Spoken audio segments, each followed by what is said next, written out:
Bonjour! Au sommaire de ce Mag-Info, nous en saurons plus sur le don d'ovocytes avec l'éclairage de notre expert, le docteur Claire de Vienne, médecin référent en AMP à l'Agence de la biomédecine. Nous écouterons aussi le témoignage de Reine qui nous dira pourquoi elle a donné ses ovocytes. Enfin, nous répondrons aux principales questions que vous vous posez sur ce don.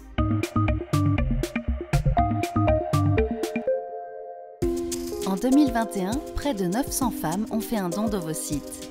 Alors, le don d'ovocytes, comment ça marche? Qu'est-ce que le don de gamètes? Les explications du docteur Claire de Vienne. Le don de gamètes, c'est la seule possibilité pour des milliers de personnes d'avoir un jour un enfant. Parce qu'une gamète, c'est quoi? C'est un spermatozoïde pour l'homme, un ovocyte pour la femme. Et pour fabriquer un embryon, il faut la rencontre d'un spermatozoïde et d'un ovocyte.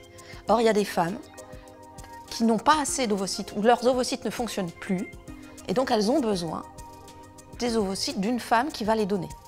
Alors, donner ces ovocytes, ça se fait en 5 étapes. La première, c'est recevoir des informations.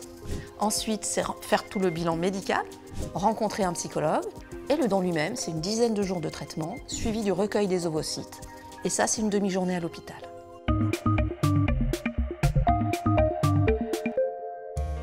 Reine est une jeune maman d'un petit garçon. Elle a récemment donné ses ovocytes. Elle nous explique les raisons qui l'ont conduit à effectuer ce geste solidaire. J'ai été sensibilisée au don suite à mon rendez-vous que j'ai eu à l'hôpital quand j'étais enceinte.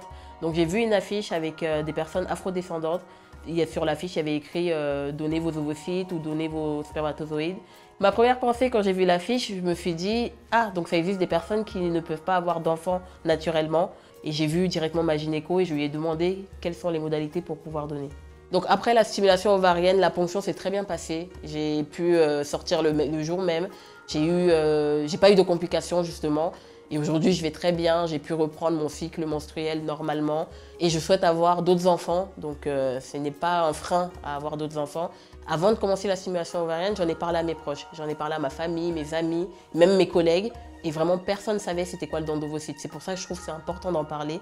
Et j'ai pu justement les éduquer, entre guillemets, pour qu'ils sachent c'est quoi le don d'ovocytes. Et j'ai 2 amis qui ont justement décidé, suite à mon don, à se lancer dans l'aventure de donner ovocytes. En conclusion, j'aimerais dire aux personnes de ma communauté qu'il faut en parler.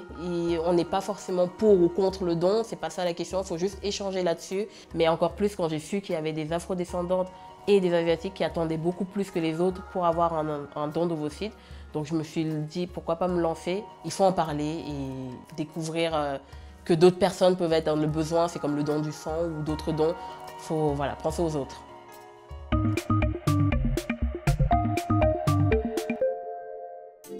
On entend certaines informations contradictoires sur le don d'ovocytes. Ce micro-trottoir est donc l'occasion pour le docteur de Vienne de répondre à vos interrogations. Si je donne mes ovocytes, est-ce que cela aura un impact sur ma fertilité après? Par exemple, est-ce que cela peut réduire mes chances d'avoir un enfant naturellement derrière? Je me pose vraiment la question.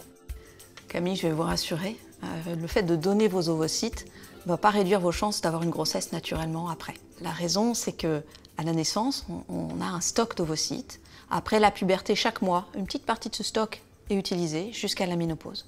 Ce qui se passe chaque mois, c'est que c'est une dizaine d'ovocytes qui sont naturellement stimulés, mais il n'y en a qu'un qui arrive à l'ovulation. Et en don d'ovocytes, on donne des traitements de stimulation qui permettent que ce soit vraiment la dizaine d'ovocytes qui arrive à l'ovulation. Donc on ne va pas puiser dans le stock. J'ai entendu dire qu'une receveuse pouvait attendre 2 ans ou même plus avant de recevoir un don. Est-ce que c'est vrai? Mélanie, vous avez raison. Malheureusement, en ce moment en France, le délai quand on a besoin d'ovocytes, il est encore trop long. Il est de 1 à 2 ans, parfois plus, parce qu'il y a des milliers de femmes en France qui ont besoin d'ovocytes d'une donneuse. Je vous encourage vraiment à réfléchir au don. Pour donner, il faut avoir moins de 38 ans et être en bonne santé. Faire un don d'ovocytes ou de spermatozoïdes, c'est donner à des personnes l'espoir d'être un jour parent. Aujourd'hui plus que jamais, elles comptent sur vous. Et c'est un geste solidaire et gratuit. Rendez-vous sur dondovocytes.fr et dondespermatozoïdes.fr.